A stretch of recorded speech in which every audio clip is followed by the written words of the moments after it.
December 3, 2023 ఈరోజు December 3, 2024 correct గా ఒక సంవత్సరం క్రితం ప్రజల ఆకాంక్షలకు అనుగుణంగా తెలంగాణలో ప్రజాప్రభుత్వం ఏర్పడ్డది.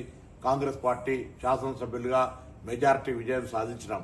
ఈ సందర్భంగా గత సంవత్సరం నుంచి జరిగిన పరిపాలనకు సహకరించిన ప్రజలందరికీ, సంవత్సరం క్రితం కాంగ్రెస్ ను బలపరిచి గెలిపించిన ప్రజలందరికీ హృదయపూర్వకంగా తెలంగాణ ప్రభుత్వం పక్షాన, తెలంగాణ కాంగ్రెస్ పార్టీ పక్షాన ధన్యవాదాలు తెలియజేస్తున్నాను.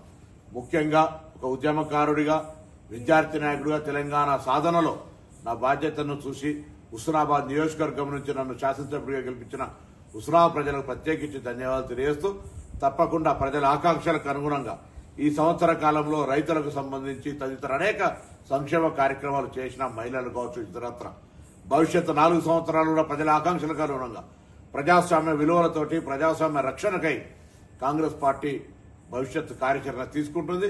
ఇందుకు ప్రజలు ఏ విధంగానైతే గత సంవత్సరం ఆశీర్వదించినారో భవిష్యత్ కాలంలో కూడా ప్రతిపక్ష రాజకీయ కుట్రలను తిప్పికొట్టి దుష్ప్రచారాన్ని నమ్మకుండా కాంగ్రెస్ పార్టీని ఆశీర్వదించి బలోపేతం చేయమని, రాబోయే కాలం లోపల తప్పకుండా ప్రజల ఆకాంక్షలకు అనుగుణంగా ప్రభుత్వాన్ని అందిస్తామనే మాటతో అందరికీ మరొకసారి ఈ సంవత్సర పదవి కాలం లోపల కాంగ్రెస్ ప్రభుత్వ పదవి ఒక సంవత్సరం అవుతున్న సందర్భంగా ప్రతి ఒక్కరికి పేరు పేరున ధన్యవాదాలు తెలియజేస్తూ పొన్నం ప్రభాకర్.